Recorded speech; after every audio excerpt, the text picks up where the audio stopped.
Selayaknya Adam dan Hawa yang akhirnya bertemu kembali, Biru dan Senjani saling mempererat pelukannya. Seolah-olah menyembuhkan rindu yang sudah membusuk bertahun-tahun lamanya. Biru menaruh kedua tangannya di pipi Jani, memandangi kedua matanya yang begitu indah. Jani, kamu semakin cantik. Waktu benar-benar memperlakukanmu dengan sangat baik. Senjani, yang kita tahu bernama Binta itu tersenyum. Senyum terindah yang cuma bisa muncul ketika ia sedang bersama Biru. Laki-laki yang selama ini ia cari-cari. Cinta yang selama ini ia tunggu-tunggu. Aku kira kita berjarak bukan berarti kita berjauhan, Jani. Aku masih di bumi, dan selama itu pula jarak tidak akan pernah berarti apa-apa.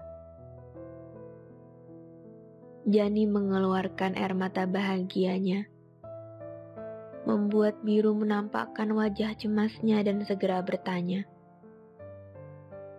"Jani, kenapa?" Dengan suaranya yang begitu lembut dan menenangkan. "Aku senang ketemu kamu." Biru tersenyum. Matanya tak henti-henti memandangi wajah paling indah yang pernah ada di hidupnya itu. Dalam hati ia bergumam,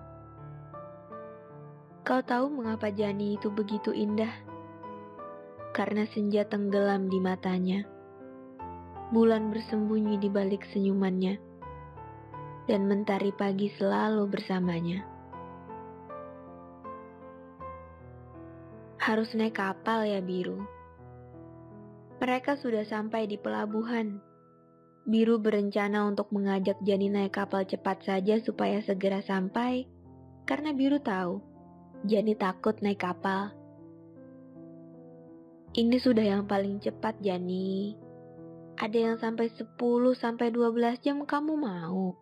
"Enggak," jawab Jani cepat. Akhirnya Jani menurut, berjalan setelah Biru untuk masuk ke kapal. Ketika langkah Biru sudah berada di dalam kapal, Jani tiba-tiba berhenti. Sejak kecil, Jani memang takut naik kapal. Bisa ditebak kenapa? Biru memahami ketakutannya. Biru tahu sampai kapanpun Jani akan takut dengan kapal. "Jani, ini bukan Titanic, tapi sama-sama kapal, Biru." Biru tersenyum dan meraih tangannya.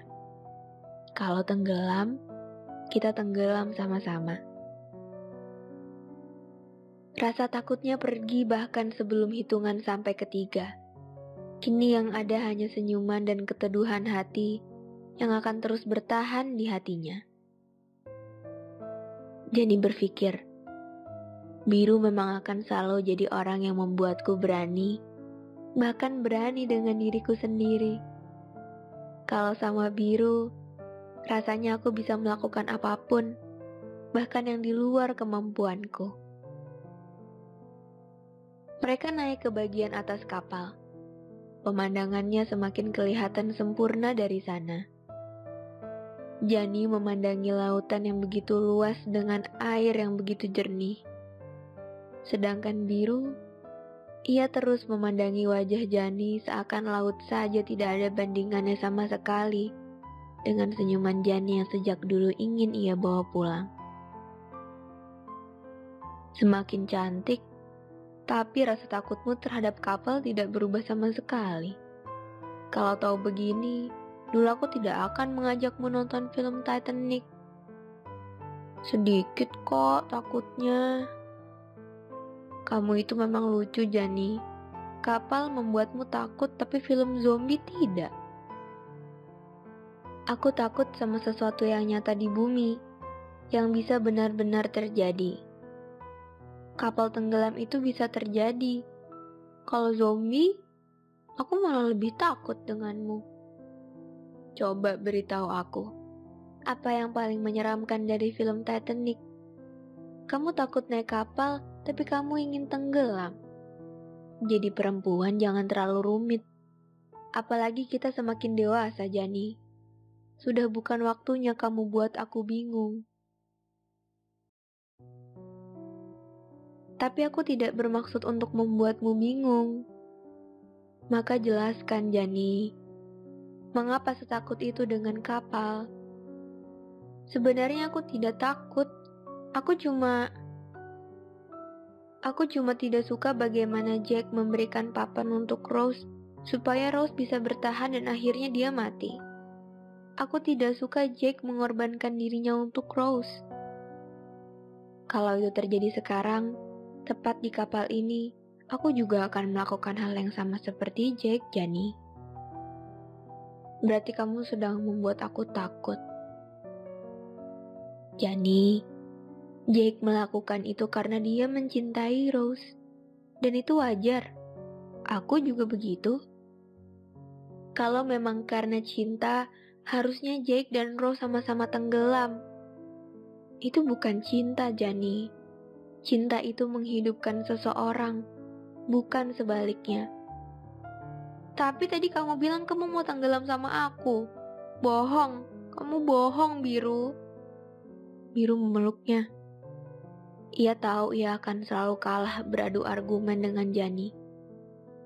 Ia tahu hanya pelukan yang dapat membuat Jani mengerti. Ia tahu hanya dengan cara itu Jani bisa menerima. Air matanya keluar. Ia berani sekali jujur di depan laki-laki yang begitu dicintainya. Dengan lirih ia berkata, "Aku tidak suka di bumi, Biru." Biru mengecup keningnya, membuat perasaan Jani selayaknya debu yang terbang meninggalkan beku lama yang sudah menjadi baru. Bertahan, Jani. Bertahanlah. Ketika hatinya mulai tenang, Biru terus merangkul Jani, memindahkan kesedihan yang selama ini menumpang di bahunya. Pun dengan Jani, ia menikmati waktu.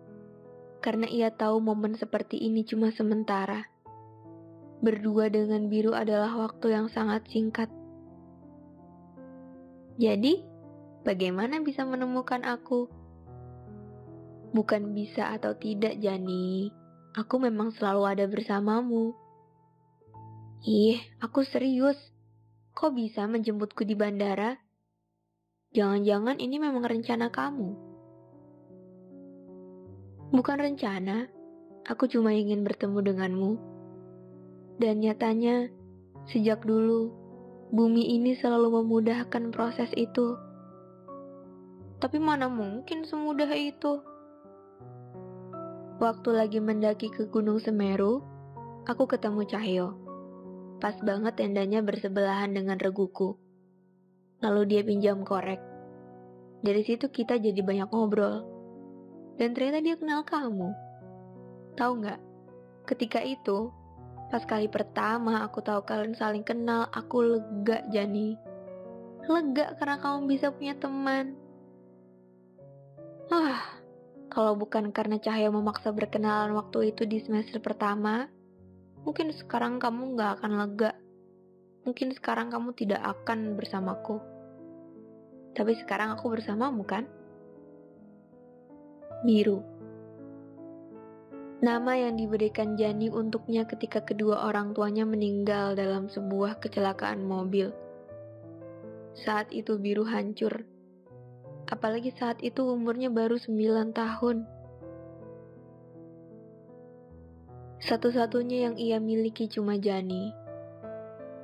Walaupun masih ada saudara dan keluarga besarnya, tapi harta yang tersisa cuma Jani.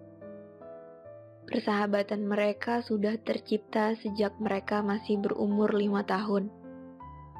Letak rumah mereka yang berseberangan membuat masa kecil Jani dihabiskan bersama Biru. Tidak ada hari yang terlewat tanpa bermain. Setiap hari Biru selalu menawarkan petualangan yang baru, yang berbeda, yang membuat Jani tidak sabar untuk menemui hari esok. Kamu masih lebih beruntung, Jani. Kamu punya mama, kata Biru setiap kali Jani membenci hidupnya sendiri. Apalagi tiap kali ingatan tentang bagaimana papanya pergi. Ia marah sekali. Satu-satunya yang selalu ada di masa-masa sulit itu, yang tidak pernah menyerah padanya, hanya Biru. Mereka memang punya banyak kesamaan, sama-sama tidak sempurna. Biru dibesarkan oleh kakak dari ibunya yang merupakan single parent, dan kasih sayangnya kepada Biru membuat Jani bahagia. Paling tidak ada seseorang yang bisa menjaganya dalam tidur, pikir Jani. Andai kamu di Jakarta bersamaku, Biru, mungkin, Jani. Realita itu bukan tentang kemungkinan, tapi kepastian. Kamu tahu sudah sejak lama aku ingin kamu berhenti memungkinkan sesuatu. Apa yang ada di depan matamu sekarang adalah sesuatu yang pasti, kata Biru segera memotong ucapan Jani.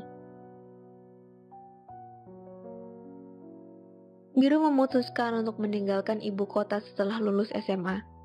Itu adalah janjinya pada tantenya yang selama ini menjadi pengganti sang ibu. Setelah lulus SMA, Biru mau pergi, berkelana, mencari sesuatu yang ia cari entah apa itu. Jangan terlalu sedih memikirkan kenyataan, Jani. Memang menyedihkan, Biru. Andai saja kamu tetap di Jakarta, pasti kita tidak pernah merasa kekurangan sesuatu. Karena dulu kita pernah menjadi dua manusia tersesat di bumi. Itu dia, Jani. Aku terlalu menyayangimu sampai aku sadar bahwa membuatmu terasingkan dari bumi adalah keegoisanku. Aku pernah ingin memilikimu seutuhnya tapi tidak lagi. Kamu berhak mencari seorang yang lebih baik dariku. Gimana kalau orang itu kamu? Gimana kalau aku mencari seseorang yang ternyata sedang ada di depanku? Biru tersenyum. Berarti kita harus saling menghilang untuk kembali dipertemukan. Seperti Adam dan Hawa. Tapi kita kan bukan mereka. Kita tidak harus dipisahkan dulu, Biru. Menghilang, Jani. Bukan berpisah. Kamu tahu mengapa aku namakan kamu Senjani? Karena kamu adalah senjaku. Senja yang diciptakan khusus untuk diriku seorang. Bukan senja seperti yang ada di langit, yang dimiliki seisi bumi. Kamu milikku. Kamu milikku selama bumi ini masih memiliki senjanya. Jadi apa yang perlu kamu takutkan? Jani yang tadinya memandang wajah Biru membuang pandangannya ke laut. Kesal pastinya. Persoalan pergi dari Jakarta memang selalu jadi masalah yang tak pernah terselesaikan. Sampai Biru mau kembali.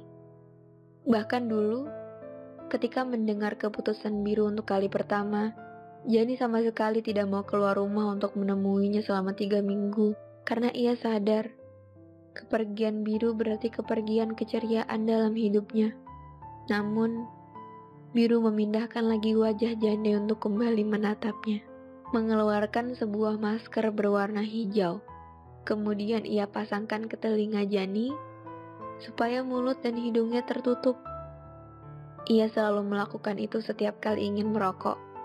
Ia tidak suka menyakiti Jani dalam hal sekecil apapun. Ia memasukkan rokok ke dalam mulutnya dan menyalakan korek. Dengan mata yang terus menatap Jani, tatapan yang selalu berhasil membuat tubuh Jani kaku.